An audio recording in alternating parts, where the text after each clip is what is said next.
Good evening, everyone, and welcome. Thank you for joining us. We're a bit earlier tonight than usual, and it's nice to see everyone joining nonetheless. My name is Audrey Lichter, the Executive Director of Chai Mitzvah, the Resource Center for Jewish Engagement.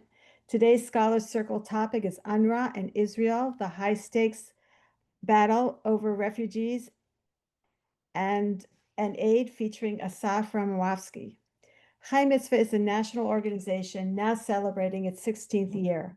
We are the sponsor of Scholar Circle, the Jewish Resource Center for Engagement, that focuses on building community through Jewish engagement programs. We have over 20 curriculum for small group conversations for teens and adults, lay and professionally led. For more information, please visit our website at chaimitzvah.org. The Scholar Circle program was inspired by Scott Shea, our founder and board president, who authored a best-selling book, Conspiracy U, a Case Study, which unpacks anti-Zionism conspiracy theories from the left and the right political spectrum. You can purchase this book, Conspiracy U, wherever books are sold and on our website. The curriculum was also taught and recorded on a series by Dr. Andrew Pessin, and you will also receive information about that. It is also on our website. The Scholar Circle hosts scholars lectures by prominent scholars every 2 weeks on topics relating to Israel and the Jewish community, geared towards rabbis, educators, and lay leaders who are charged with explaining the complex issues the Jewish community is facing. To that end, each lecture will have a resource guide that will be sent to you after the lecture. A recording of each lecture will be accessible on our website and shared with you through email. We are excited to continue the Scholar Circle program and thank those of you who have already contributed. Scholar Circle has engaged nearly 3,000 participants since 10/7. Your donation will enable us to continue bringing international scholars to you at no charge to share their expertise on the evolving Jewish world in the aftermath of October 7th. Please help us reach our goal of $40,000. To make a donation, please visit chaimitzvah.org and click on the gold menu tab Scholars Circle and select Support Scholars Circle. This will also be included in your follow-up email, and thank you in advance for considering supporting this engaging program. Our featured scholar tonight is Dr. Asaf Ramowski. He is the Executive Director of the Scholars for Peace in the Middle East and the Association for the Study of Middle East and Africa. Asaf is also a senior non-residential research fellow at the Begin Sadat Center for Strategic Studies and a professor at the University of Haifa. Trained as a Middle East historian, he holds a PhD in Middle East and Mediterranean Studies from King's College London, UK, and published widely on various aspects of the Arab-Israeli conflict and American foreign policy in the Middle East, as well on the Israeli and Zionist history. Before I welcome our scholar, a couple of housekeeping items. To submit questions, please use the Q&A button on your screen. Q&A will be held at about 30 or 40 minutes into the lecture, but you can submit questions anytime throughout. The lecture recording will be sent to your email in a few days and will also be available on our website at chaimitzvah.org. Now to Dr. Romowski. Great. Well, thank you for that kind introduction, and thank you to Chai Mitzvah. Thank you to Audrey, Nina, and Simon for the hospitality and the opportunity to talk to everybody tonight on a topic that I think is extremely critical and a topic that I personally have spent past 3 decades studying, and there's much to say about that. So I'm going to try to condense in some of the stuff that I have tonight to kind of explain the anomaly of UNRWA. So let me just share my PowerPoint here. Okay, so UNRWA is known as the UN Workers Relief Agency for Palestine Refugee Relief. UNRWA has been the gatekeeper of the existence of Arab Palestinian refugees, and it has, in many ways, shaped the entire understanding of who is an Arab Palestinian refugee. Pre not pre the existence of UNRWA, and I hail from Pennsylvania, it is worthy of note that the group responsible for UNRWA, before UNRWA comes about, were no other than the Quakers, the American Friends Service Committee. It's a lesser known part of the story. The Quakers are pacifists. The Quakers win the Nobel Peace Prize in 1949. 1947. Eleanor Roosevelt gives them the opportunity to try to solve peace between Arabs and Jews in Gaza. Who can say no to that? And they're off to Gaza. And so many of the problems that we see today regarding UNRWA's existence and the entire anomaly of Arab Palestinian refugees stemmed from a lot of the precursor that started with all of this. Quakers were involved and have been involved, worthy of note, in many world arena issues. They've been involved in world crises since World War I. But the case study of Gaza, which is where they take responsibility of, was the largest relief operation they ever took on, and nothing ever since. Also, it's important to understand architecturally wise, I think it is worthy of note. Again, the Pennsylvania connection, the chain of communication was Philadelphia, Beirut, Gaza, as far as chain of communication that went by. And it's also no coincidence that many of the Quaker schools in Pennsylvania, the founding fathers of those colleges, it's their grandkids who went to serve in the Gaza relief operation. It's Quakerism. Those of you who are not aware, a little bit just about, the theology is less about organized religion, but about doing. And so this doing was part of the Quakerly way of doing business. And I'll come back to the Quakers at large. What you have here is a picture of Gaza. This is a cover to my book, within 1949. And one of the fascinating quotes that I found about the Quakers was the fact that there was a sign, and this sign basically was in English on the following numbers was send us back home, compensate us, and maintain us until we are refreshed. I'll leave the refreshed understanding of what refreshing actually means, but the idea that already back in 1949 that the Arab refugee population understood that this is temporary, they need to be compensated. The fact that the indication that they are refugees in perpetuity was already ingrained in them starts already even before UNRWA comes to the scene. UNRWA comes to the scene after the Quakers leave, and by late 49, early 50, UNRWA enters the scene. And what's interesting about UNRWA is that UNRWA was created as a temporary organization, temporary that has no end. And one of the interesting parts of how they were created, the way they were able to define who is an Arab Palestinian refugee. The definition of an Arab Palestinian refugee, according to UNRWA's accounts, and I paraphrase here, is anybody who was in mandatory Palestine between 1946 and 1948, ergo 2 years before the creation of the modern state of Israel, and the kicker is, and their descendants. And so the lineage aspect of refuginess is something that is unique to the Arab Palestinian population. It is worthy of note that there are 2 refugee organizations worldwide, UNRWA being one of them, and the second one is the UNHCR, the UN High Commissioner for Refugees, not to be confused with the same acronym as the UN High Commissioner for Human Rights. And the UNHCR that was created after UNRWA, and especially in the post-World War II Cold War era, they define a refugee as only one generation, someone who's fleeing for their lives, somebody who has, they've lost their livelihood. And so their definition is basically to maintain one generation. Not so the case with the Arab Palestinian refugees. And furthermore, it is worthy of note that Palestinian and Muslim lineage in general is patriarchal. In the 1960s and 70s, they were very clever and crafty about that. They were able to expand the definition in order to include also to make it matriarchal.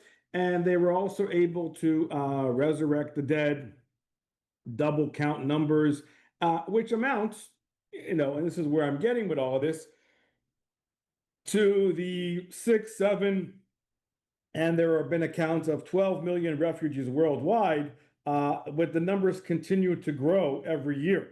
And so this quote unquote natural growth stems from the foundation building of this definition of who is an Arab Palestinian refugee. If you go a little bit deeper into that definition, you will also note that Arab Israelis who were also naturalized citizens of the state of Israel, and those Arab Israelis who became citizens by process of naturalization post 48, 49, also fall into UNRWA's accounts. And I will take it, even, zooming out a little bit further out, that the two largest populations of Arab Palestinians in the United States are Jacksonville, Florida, and Dearborn, Michigan. Those two communities also, and even though they may carry American citizenship, also fall under UNRWA's accounts. And so the definition is evolving and fluid and has led to the creation of millions and millions of refugees, all demanding, and this is also part of the story of UNRWA itself, all demanding a right of return, or a so-called right of return. The right of return, basically, going back to the Quaker quote, as far as sending us back home, or what they perceive to be as theirs, is the deflection of the acceptance of Israel's right to exist. This all feeds into what we call in the historical historiography of the conflict, the Nakba narrative, and which is the Arab-Palestinian narrative, which is basically within the Nakba understanding. There was nothing more catastrophic than Israel's coming to fruition in 1948. And it was so catastrophic that it is analogous to the Holocaust, which is how the Nakba has been translated vis-a-vis, the Arabic into the English.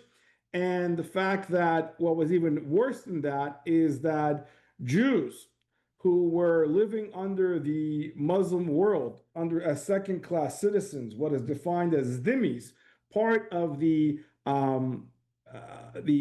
provisions of dhimmitude within the Arab world is the fact that one could not own land or have any ownership of real estate. So what was so egregious, quote unquote, about the creation of the state of Israel is the fact that Jews, i.e. second-class citizens, are now governing the rightful owners of the land. Those are the Arabs in general. By the way, Muslim law and Sharia law, just FYI, is considered to be in perpetuity. So any land that was once Muslim land under Suleiman the Magnificent, if you're talking about under the Ottoman Empire, Jerusalem and the area and Syria, Palestine, is always Muslim in perpetuity. So again, this is all part of the theological demand and what's so egregious about this at large. That being said, it is worthy of note, so the demand of the right of return is directly linked to UNRWA's existence. The right of return is not only seen as a geographical, land-based demand, but is also a theological. I would call it even, it is a divine right, and given, within this understanding, thereby every Palestinian leader has refused to give up this divine right because they see it as directly divine from Allah. And so, and when you talk about Palestinian identity is rooted in Palestinian refuginess. To tell a Palestinian you're no longer a refugee, to say you're no longer a Palestinian. All of us know as Jews, we all have our refugee story to tell, and we all are able to keep our collective historical memory, but it doesn't feed into the same kind of replacement theology or the understanding that we cannot accept anything changing or new as a result of that. But not so the case within the Arab-Palestinian narrative. There have been and something is worthy also to note as well. There have not been many UNRWA employees who have aired anything about UNRWA's dirty laundry. One of the more famous quotes about this is the head of the UNRWA Amman office, Sir Alexander Galloway, who was a famous British general and a diplomat. And he made this quote, which is one of the more notorious quotations, and I would say, kind of mostly quoted within the Zionist corpus of writing.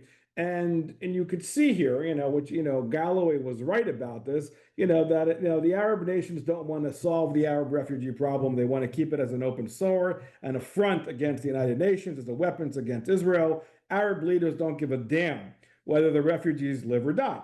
And Galloway was right about this. And he made this statement back in 52. Clearly, after he made this comment, he was fired. By the way, it's important to note on this very quote, the quote was also entered into the congressional record and under congressional testimonies from 52 to 56 to 57, there were observations about how endemic this problem is.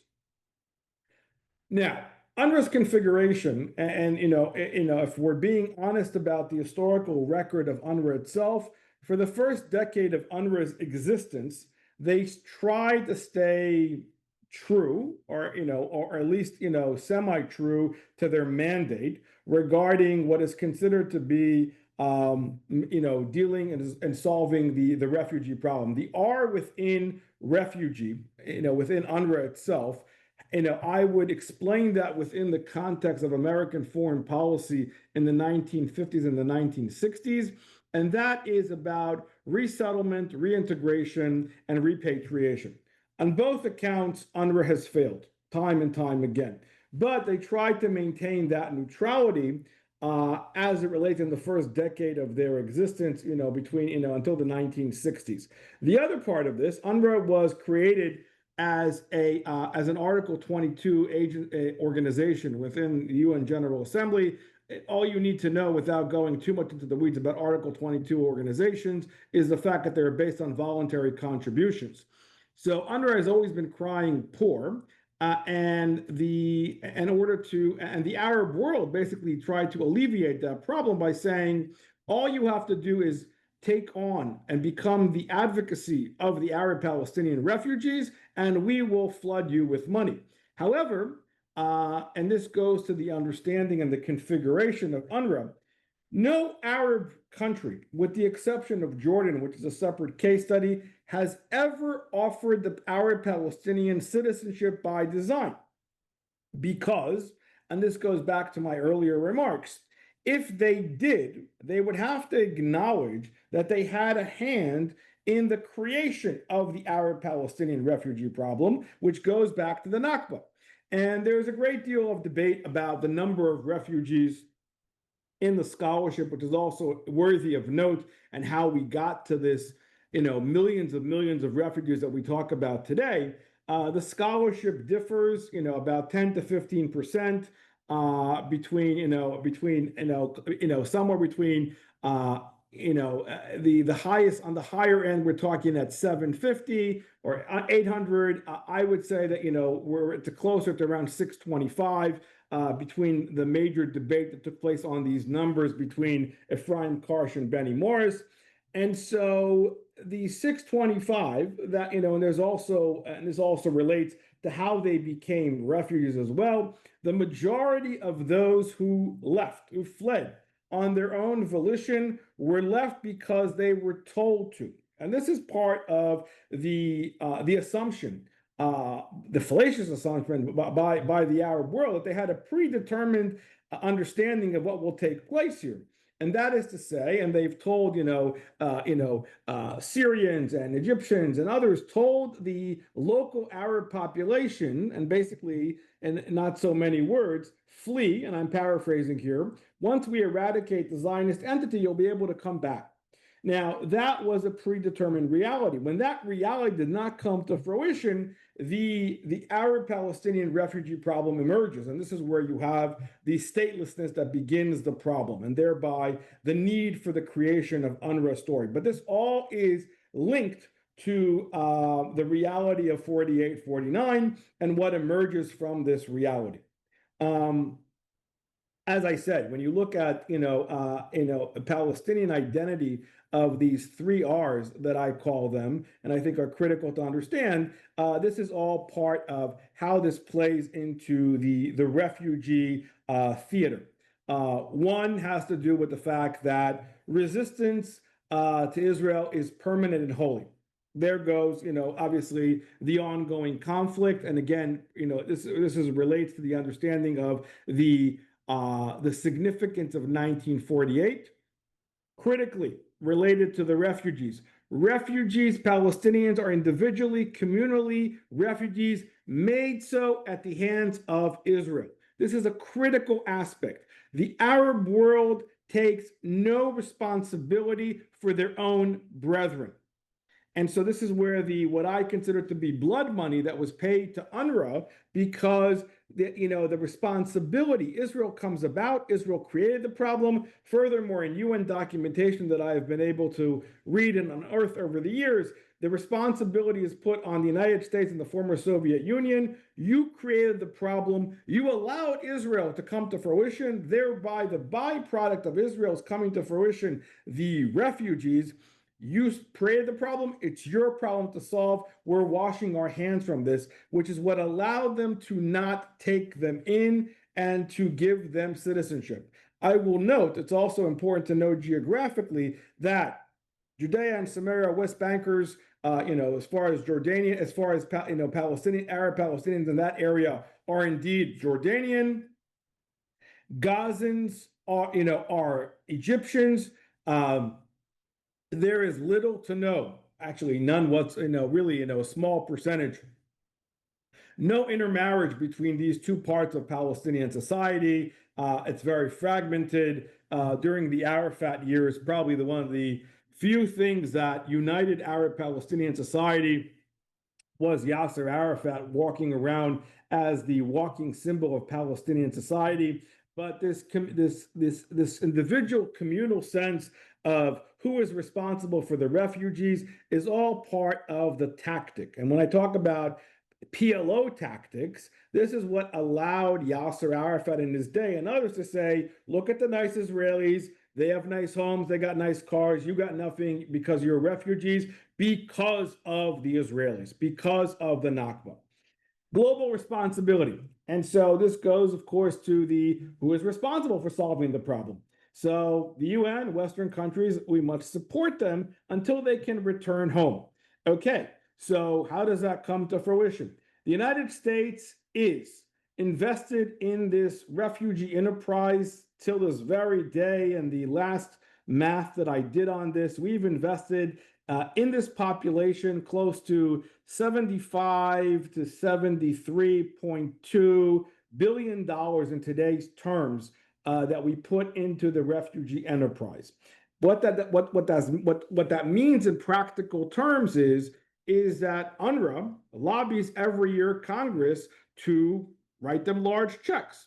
And so for years, up until the first Trump administration, the United States represents about a third, almost, I would even say a little bit more than a third of UNRWA's annual budget as far as Western money that has come in to support. So we support this industry, and the support of the industry is based on the growth of the population. So because this population continues to naturally grow, as I said, because you can inherit refugee status, and every Palestinian child knows the story, then they ask for more and more money. So based on the trajectory of where we are now, if we're talking about 8 million, it's going to be going on to 15, 20 million as time goes by. And so there's no end to the refugee problem.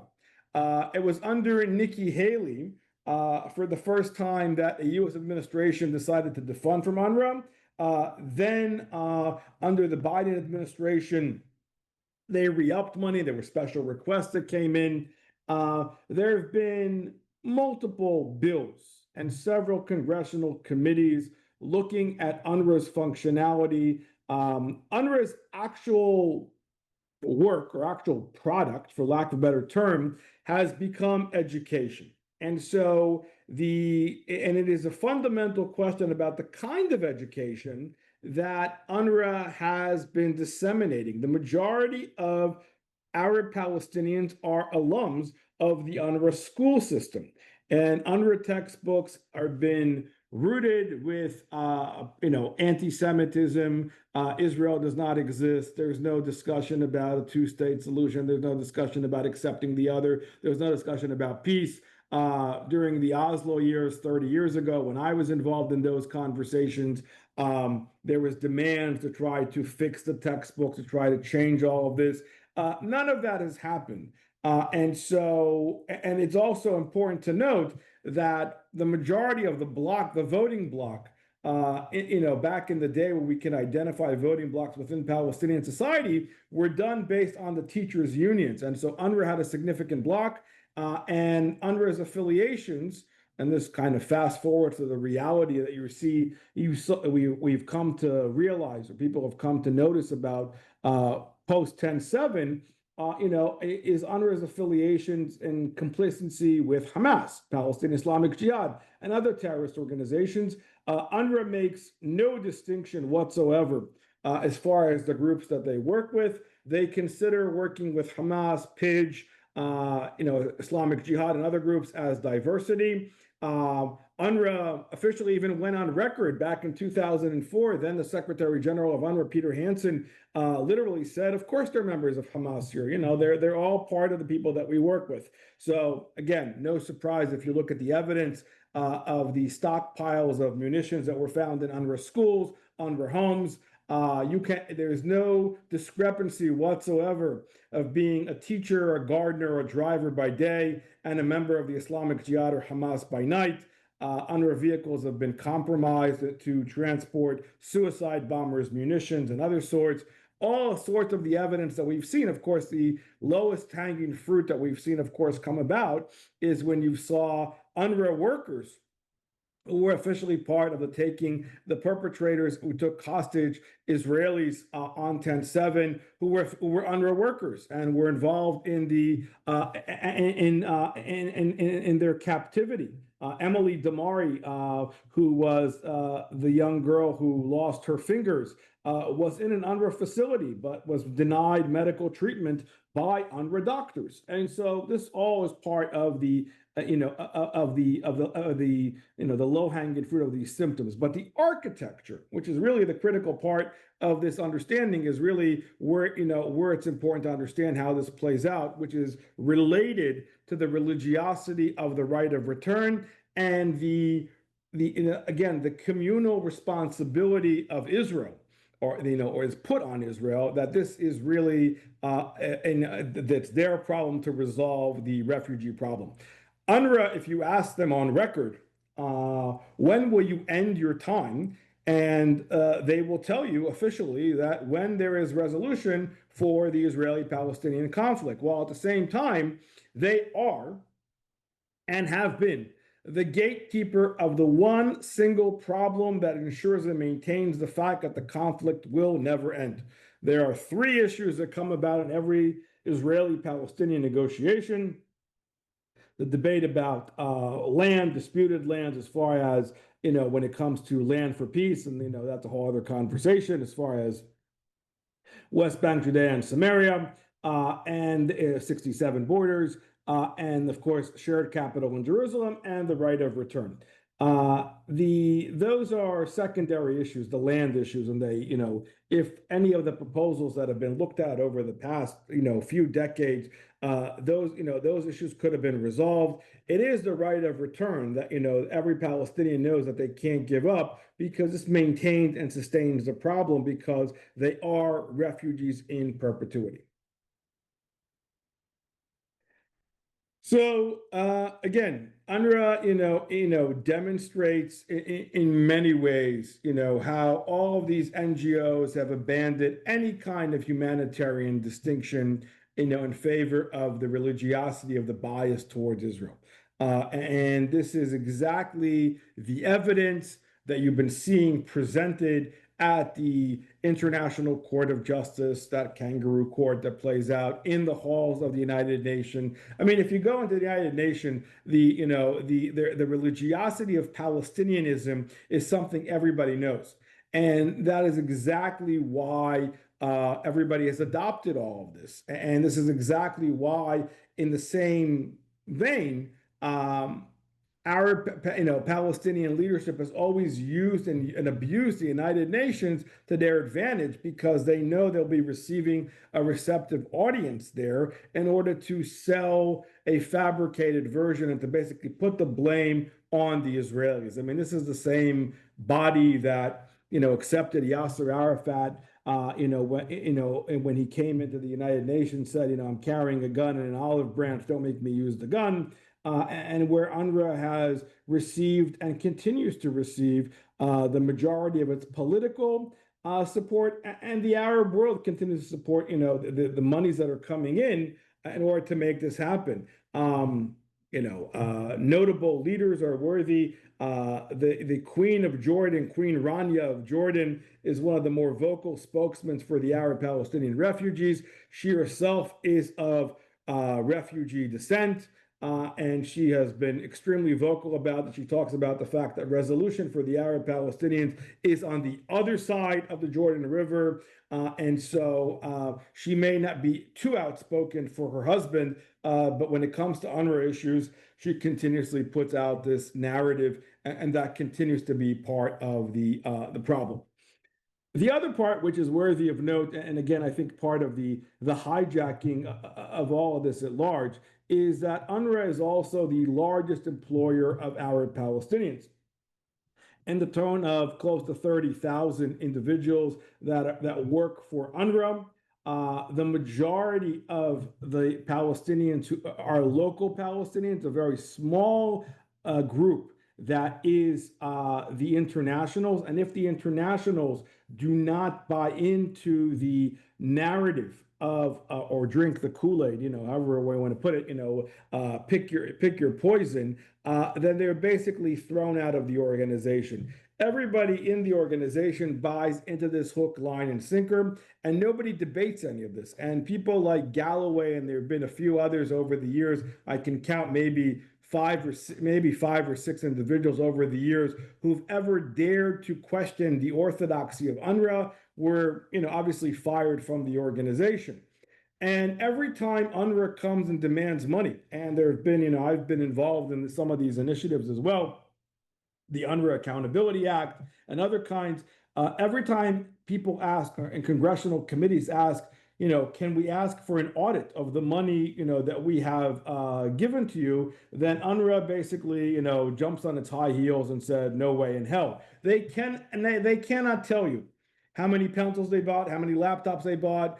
It's one big black hole. All they have to say when they go and lobby for monies is, we take care of the betterment of Palestinian refugees, write us a check. And we have, and we do. And it's exactly, if you fast forward to the reality today, why, if you look even today, after all the mounting evidence that we have about UNRWA's involvement in 10/7, that UNRWA does not believe that they are not part or will be part of the day after tomorrow scenario. Even though they have admitted, again, we've Antonio Guterres, you can see the ongoing lies that have gone out of him and denial of the evidence and whatnot.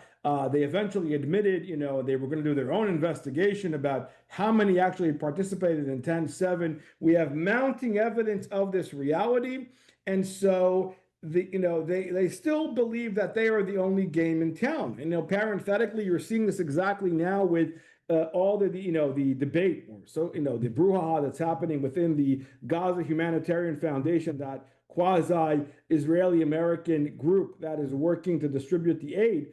It's taken away from UNRWA's ability, because they're the ones who have the monopoly, and Hamas. That's why they're upset about all of this, and worthy to note about all of this. But the lies and corruption, as I say here, have been built here into the very, very foundational structure of UNRWA. And so they continue to build on, on the idea of refugees to include all descendants, and that this is all part of the victimology that puts us in a perpetual victimhood state. And all you have to say, and this all feeds into the imagery of who is an Arab Palestinian. I'm a refugee in perpetuity because of the evil Israelis and the evil Americans. Write me a check. And this is what Europe sees, and this is why Europe contributes all of this and how this plays into what the world believes in. And so this is all part of the theater that is played out, but we have also been paying for all of this without any kind of accountability and transparency as it relates to all of these monies that we continue to believe will solve the problem. But really, the monies, all they do is perpetuate the problem while to solve any kind of end result. Simon, I'm looking at the clock here. Audrey, I can continue on talking. Just tell me, how we doing on time and how we doing if you want me to jump into questions. 3 minutes is good. Thank you. Okay, just checking.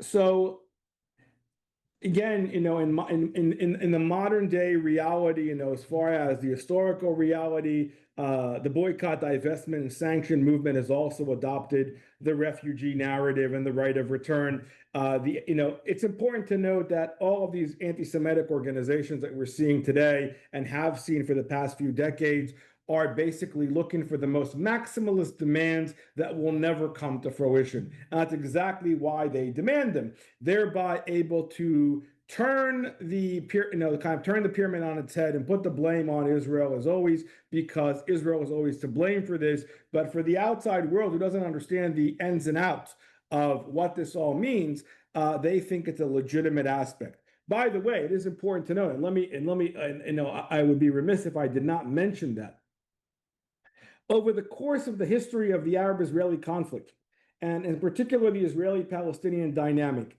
Israel has agreed to take in percentages of the numbers of the right of return in order to resolve the conflict. When I started with the Quakers tonight and I started talking about their involvement, there was a Quaker proposal on the table in the 1950s by Moshe Sharet and others and the Quakers that out of that 650 number, Israel would agree to take in already early on in the 1950s, barely 2-3 years after its existence of coming to fruition as the modern state of Israel, 300,000 of the 650, with the only caveat that they would accept Israel's right to exist. And the answer was no way in hell. And over the years, proposals were made about, ending the right of return. One of the bills that was proposed, that I was involved in, was about ending the right of return. When I say ending the right of return, it did not mean that people would not receive aid based on need, but not based on a fallacious status. And actually, during the Obama years, that the Obama administration tried to hide was the original numbers of 1948-49, as far as the actual numbers that took place.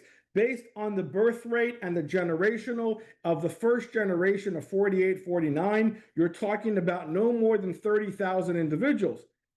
You could have a full right of return with 30,000 individuals and call it a day. That's not the debate. This is where the manufacturing of numbers and the architecture that has led to this creation of this refugees in perpetuity continues to grow and expand in an evergreen situation. And so that's critical to understand as we look at this reality. And I know my time is up because Audrey's back on camera.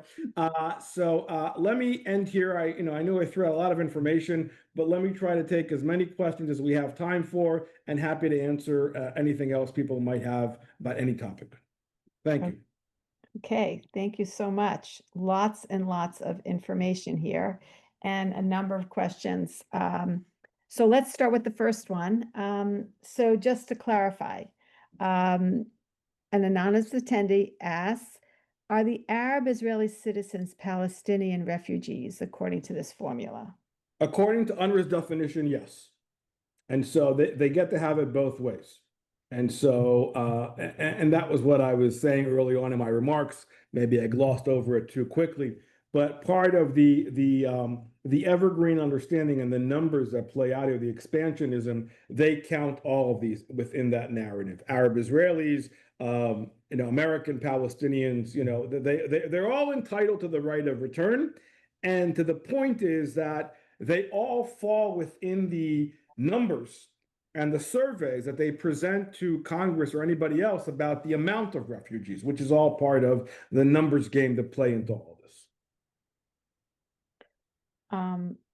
Okay, some more questions about UNRWA itself.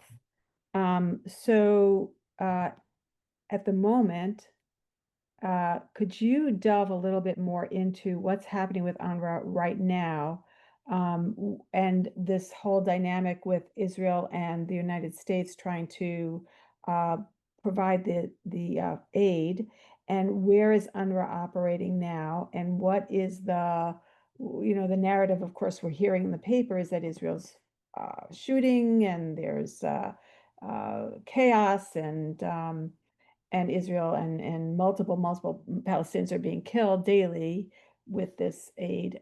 So where is UNRWA in all this? And could you clarify what's happening on the ground right now? Sure. So let me step back also for a second just to clarify 2 points on that issue, which is also worthy of note. Historically speaking, the state of Israel, the government of Israel, has Israel, first of all, does not contribute monetarily to UNRWA, but they have over the years have agreed to work with UNRWA because the philosophy, even days after 10/7, there were generals that you heard from saying, it's the evil you know versus the evil you don't know. We have to work with UNRWA. About over a decade ago was the first time that there was a law, that was a bill passed in Israel, analogous to the bill that was passed in the United States about the fact that UNRWA, should be out of the scene. UNRWA should be defined as a terrorist organization. And interestingly enough, now post 10/7, for the first time, Israel, the state of Israel, has defined UNRWA as a terror organization. What that means is that they have closed the offices of UNRWA in Jerusalem. UNRWA workers are able to work around within the Gaza area, but so Israel currently defines, based on the mounting evidence that, by the way, they have shared with the U.S. government when it comes to UNRWA's complacency, and actions, with Hamas on 10/7.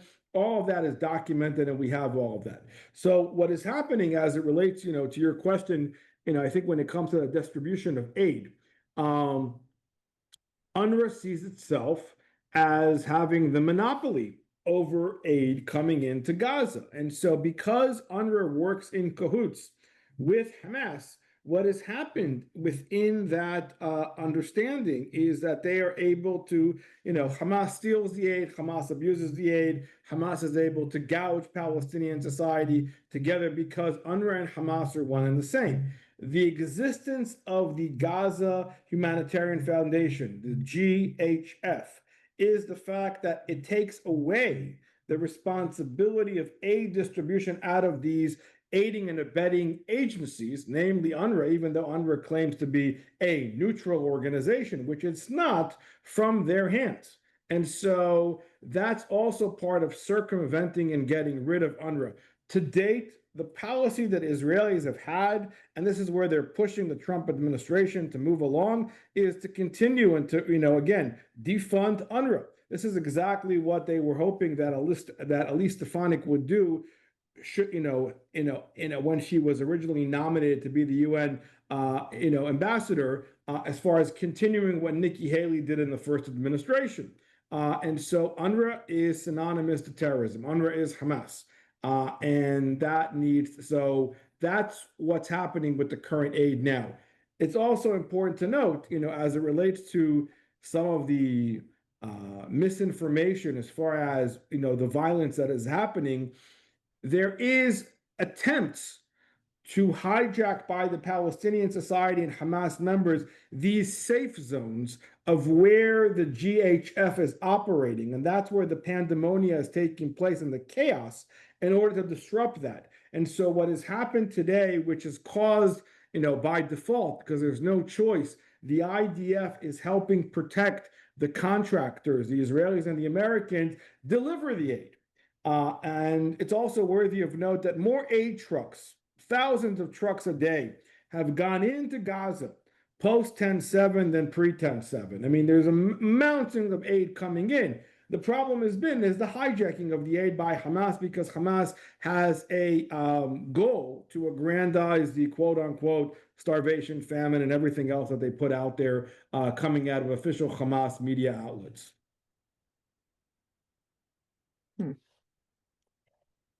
Okay. There are some historical questions here. Allison asked, since the original British mandate for Palestine included all of Israel and Jordan, and 70% of Jordan's populations are Palestinian Arabs, why can't a Palestinian state be made in part of Jordan after years of changing their education system to promote coexistence and acceptance of the state of Israel, not to reward them for October 7th, but after years with no terror attacks and change in education? So the question is, what is there a path out of this, I guess, is the question. Well, I mean, yes and no. I mean, but the first part of the question, if I understand the question correctly, the idea of Jordan is Palestine, given the fact that about 85 to 90% of Jordan is Palestinian, is something that, of course, is rejected. I mean, again, I mentioned this in passing, but is worthy of note. The configuration of Palestinian society is comprised of, West Bankers and Gazans. West Bankers, AKA, will never accept Gazans. They're Jordanians. They hate Gazans. They call them literally dogs and sons of dogs. There's no intermarriage between them. And so, but, going back to my example about Queen Rania of Jordan, they have pivoted. They want to argue that the responsibility, going back to the historical understanding, is that the responsibility of the creation of the Arab Palestinian refugees lies within Israel. Thereby, Israel is responsible to solve it. We don't want any responsibility for that. Now, Jordan is a unique case study because of the demographics. And Jordan, there has been over the years a Palestinian prime minister. They've had more, rights inside of Jordan. In other Arab countries, for example, in Lebanon and Syria, they were not allowed to hold certain professions, not allowed to own land. They kept this in the stasis in order to ensure the fact that UNRWA gives them the money. And so that's worthy of note when how they see this. And this is exactly apropos the Trump proposal, why they balked at it. When Trump said, well, the Arab world should take responsibility for what's happening in Gaza, let Jordan and Egypt respectfully take responsibility for some of what's happening in Gaza. Jordan said they'll take in some of the sick and to help, alleviate some of that, but they don't want a state within Jordan. Let me be clear about that. The open-ended question, as it relates to the question of the day after tomorrow and how this all looks like, that's the big 800-pound gorilla in the room. The reality is, and you're seeing this case study with the Gaza Humanitarian Foundation, is that there is no entity, Arab entity, that the Palestinian Authority is run by an octogenarian who has been, Mahmoud Abbas, who basically supports Hamas, and the ideology is not much different, and, that they can trust. And so they can't sell, and, the Netanyahu government, or any other government for that matter, can sell to the southern community of Israel of their safety. So by default, one of the biggest mistakes of disengagement from Gaza in 2005 was that Israel left no military presence in the area. And for 25 years, they've been constructing terror tunnels that led to 10/7. And so, by default, Israel is going to be in a situation that they're going to have to stay there until they can find something. And that's part of the challenge, to figure out what that looks like. But they can't leave because until Hamas is out of the picture, which it needs to be, until you can trust what's out there, you're gonna have to maintain, the safety and security of your population. Which, by the way, just one more point, the majority recent polls in Israel don't really believe that there is a partner for any kind of two-state solution formula in any way, shape, or form inside of Israel post 10/7. Okay. Can you explain the Palestinian claim for the right of return and the Jewish claim for the right of return to Israel? Could you explain the similarities and the differences between those two claims on the same land? Sure. So on the Jewish aspect, when Israel was created as the ancestral homeland of the Jewish people, and Zionism is Jewish nationalism and Jewish peoplehood,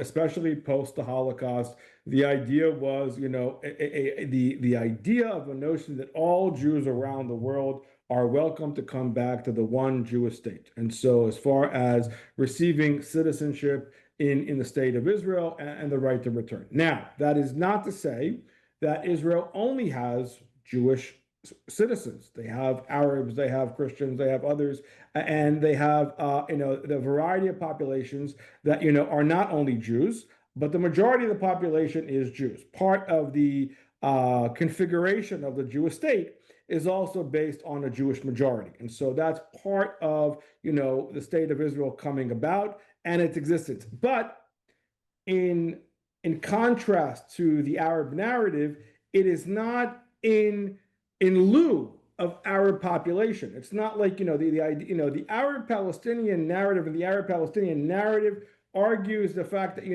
it's a replacement theology. It's a binary. We have to eradicate. The area has to be Judenrein.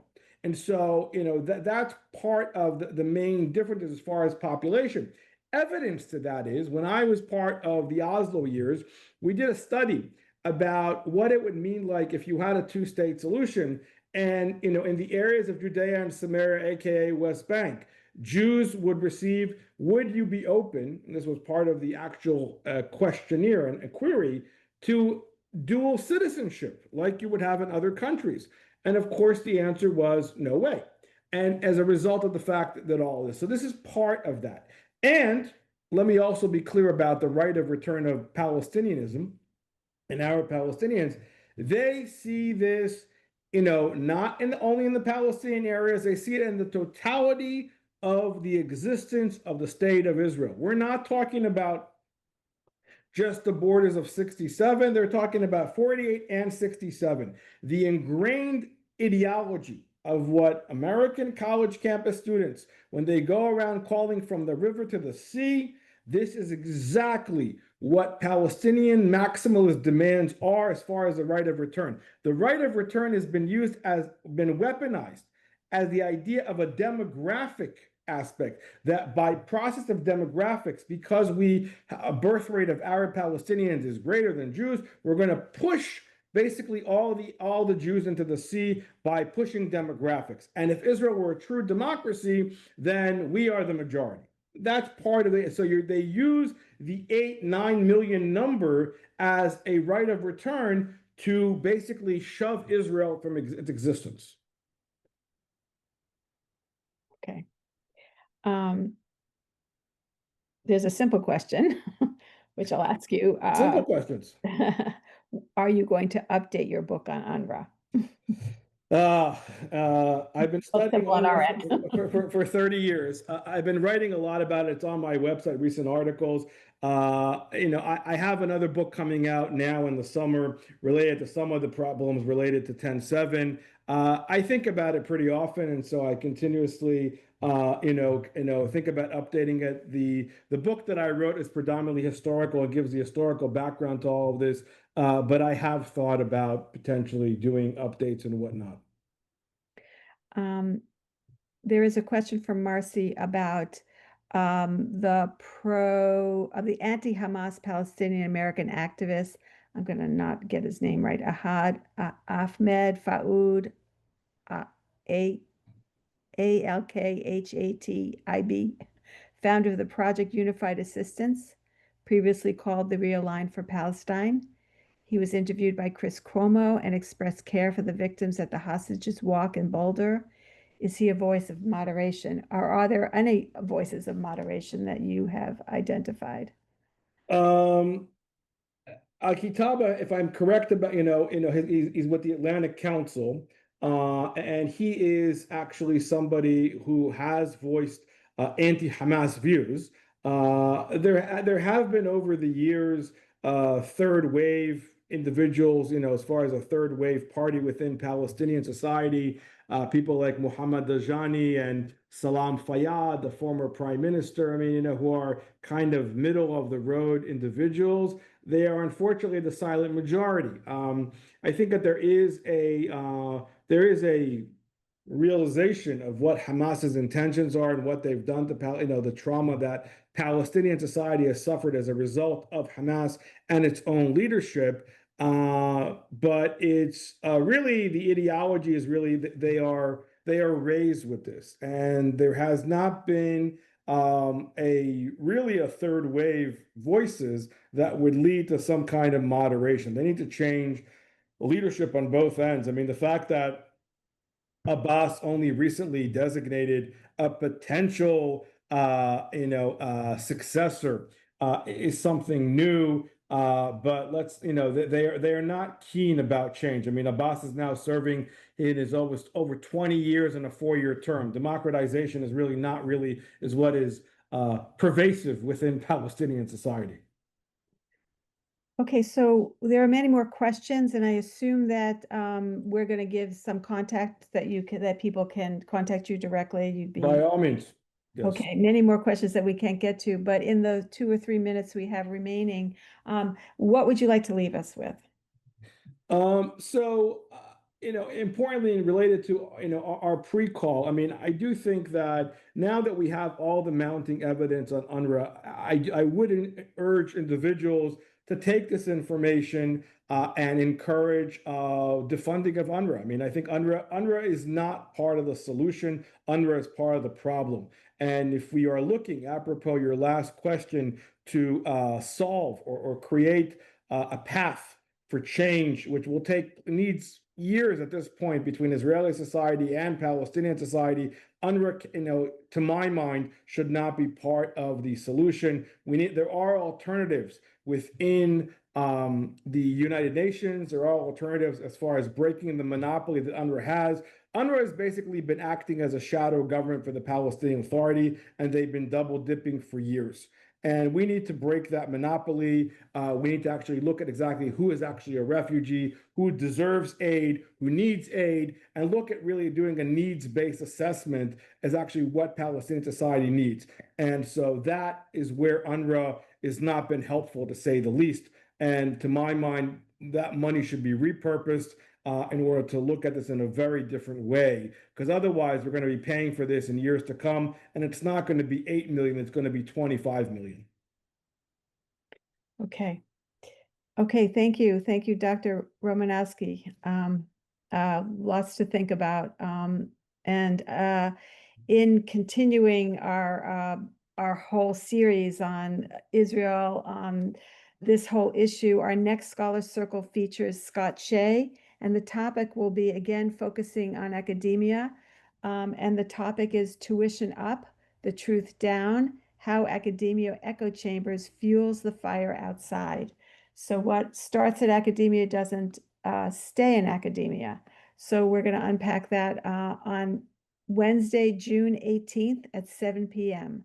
That's Wednesday, June 18th at 7 p.m. So thank you very much. Thank you for joining us tonight, and we'll hope to see you soon. Good night.